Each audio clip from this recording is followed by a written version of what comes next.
बहुत समय पहले की बात है। उत्तर भारत की धरती पर एक छोटा सा राज्य था। हरे भरे जंगल, शांत नदियां और गांव की सादगी उस भूमि की पहचान थी। उसी धरती पर एक दिन एक राजकुमार ने जन्म लिया, जिसका नाम सिद्धार्थ रखा गया। राजमहल में हर सुविधा थी, सुख था, वैभव था, लेकिन सिद्धार्थ के मन में हमेशा एक प्रश्न उठता रहता था। मनुष्य दुखी क्यों है? लोग एक दूसरे से जलते क्यों हैं? क्रोध, ईर्ष्या और अपमान से भरी ये दुनिया आखिर शांति क्यों नहीं जानती? समय बीतता गया।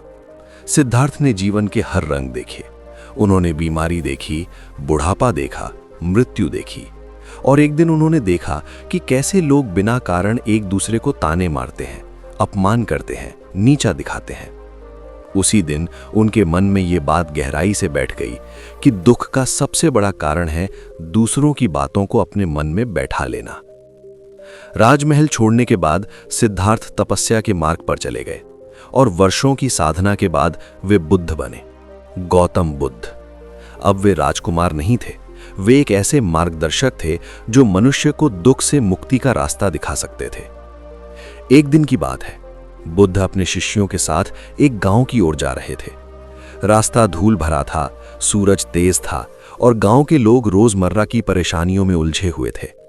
जैसे ही बुद्ध गांव में पहुंचे, कुछ लोग उनके चरणों में बैठ गए, लेकिन वहीं कुछ ऐसे भी थे जिनके मन में ईर्ष्या और अहंकार भरा था। उनमें से एक व्यक्ति बहुत क्रोधी स्वभाव का था।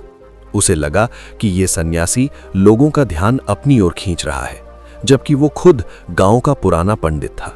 उसके मन में जलन उठी। वो आगे बढ़ा और सबके सामने बुद्ध को अपशब्द कहने लगा। उसने कटु वचन बोले, ताने मारे, उनके त्याग का मजाक उड़ाया।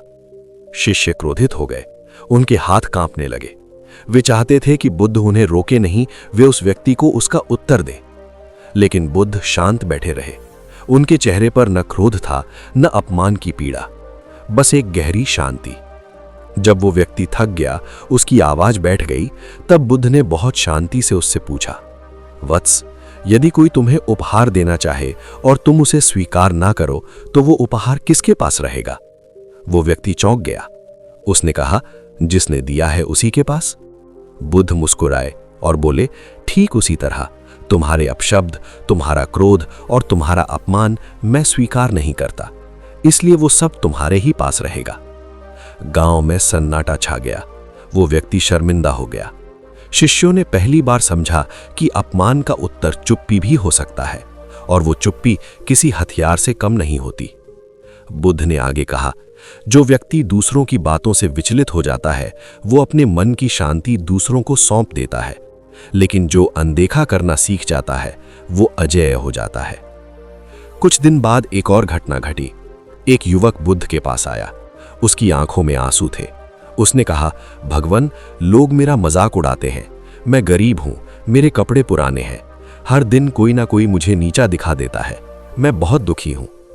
बुद्ध ने उसे अपने पास बैठाया और बोले, क्या तुम जानते हो, समुद्र में इतनी नदियां गिरती हैं, फिर भी समुद्र विचलित नहीं होता? युवक ने कहा, नहीं भगवान।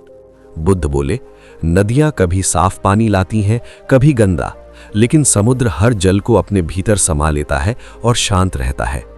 यदि समुद्र हर नदी से लड़ने लगे तो वो समुद्र नहीं रहेगा। ठीक वैसे ही यदि तुम हर ताने और हर अपमान से लड़ने लगोगे तो तुम्हारी शांति समाप्त हो जाएगी। युवक ने पूछा, तो क्या हमें चुप रहना चाहिए? बुद्ध ने उत्तर दिया, चुप रहना नहीं, अनदेखा करना सीखना चाहिए। हर बात उत्तर के योग्य नहीं होती, हर व्यक्ति तुम्हारे ध्यान के योग्य नहीं होता। समय बीतता गया। बुद्ध के उपदेश दूर दूर तक फैलने लगे, लेकिन जैसे जैसे उनका